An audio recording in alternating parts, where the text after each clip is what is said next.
Binary basics. The easiest path to understanding zeros and ones. Base-2. Exponential form. Now that you have practiced stretching out a binary number in expanded form, let's take it one step further and look at binary in its exponential form. This is just a more compact way to write out the place values in binary, and it follows the exact same ideas you learned when we discussed base 10. In fact, if you understood exponents when we had a base of 10, you're already halfway there. Just swap the 10 in the base position for a 2, and you are now working with base 2.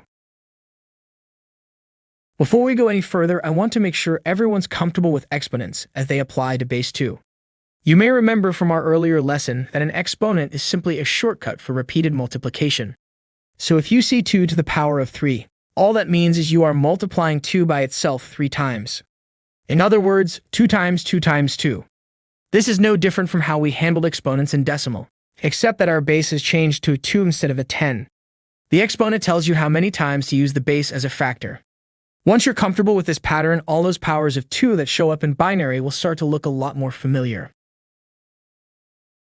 Additionally, some of the special exponent rules we covered in base 10 have not gone away either. The power of 0 rule, where any number raised to the power of 0 is always equal to 1, will still apply to base 2. So 2 to the power of 0 is still 1. This is a key reason why the rightmost digit in any binary whole number is always positioned in the ones place. Now we will review the power of 1 rule. Any number raised to the power of 1 is simply the number itself. For example, 2 to the power of 1 is just 2. So when you see 2 to the power of 1 in binary, you will know that spot represents the 2's place. It's just a single copy of the base. Remember these 2 rules as we continue this lesson. Any number to the power of 0 equals 1, and any number to the power of 1 equals itself. They will be the fundamental building blocks for our place values. Next, we have a concept that we discussed with base 10 that will also hold true in base 2. In base 10, every time you move a place value to the left, you multiply by 10. Each position is 10 times greater than the one before. The opposite is also true. When you move to the right, you divide by 10, making each position worth 1/10 as much as the last. This multiplying and dividing sets the groundwork for the place values in our decimal system. Now, here's how it works in binary. In base 2, every time you move a place value to the left, you multiply by 2. This makes each spot twice as much as the one to its right. But when you move a place to the right, you divide by 2. This makes each spot worth half as much as the one to its left. This doubling and halving pattern is what gives binary its power and simplicity.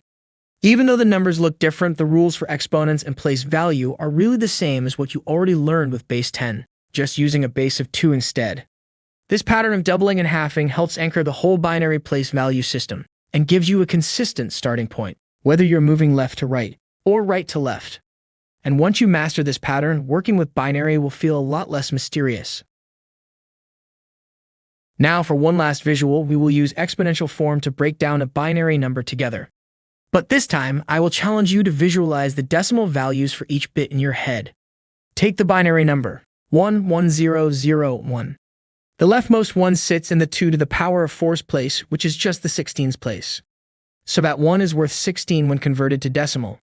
Next to it is a 1, which sits in the 2 to the power of 3's place, or the 8's place. That makes it worth 8 in decimal. Moving right, the next digit is a 0, which sits in the 2 to the power of 2's place, or the 4's place. Now, since this is a 0, it adds no value to our binary number and just acts as a placeholder, so we can skip it for now. The following digit is another 0, this time in the 2 to the power of 1's place, which is the 2's place. Again, since this is a 0, it adds no value to our binary number and just acts as a placeholder, so we can skip this digit as well. Finally, the rightmost digit is a 1. This is in the 2 to the power of 0 place, or the 1's place. So we will add 1 more to our grand total. By lining up each digit with its corresponding power of 2, you can see exactly how the value of the whole binary number is built. In this case, we have 16 plus 8 plus 0 plus 0 plus 1. When converted to decimal, this gives us a grand total of 25. Is that the number you got too? If you answered yes, great. You should be ready to move on in this course. If you answered no, don't sweat it. It just means you might need to rewatch some of the lessons that have led up to this point before you proceed further. If you are feeling confident after learning how to express binary in standard, expanded, and exponential forms, then you should be ready to continue on. In the next few lessons, we will focus on converting binary numbers to decimal numbers.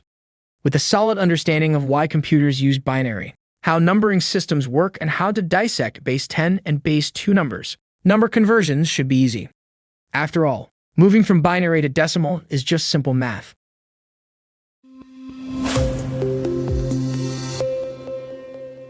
Thank you for watching. Subscribe for more great content.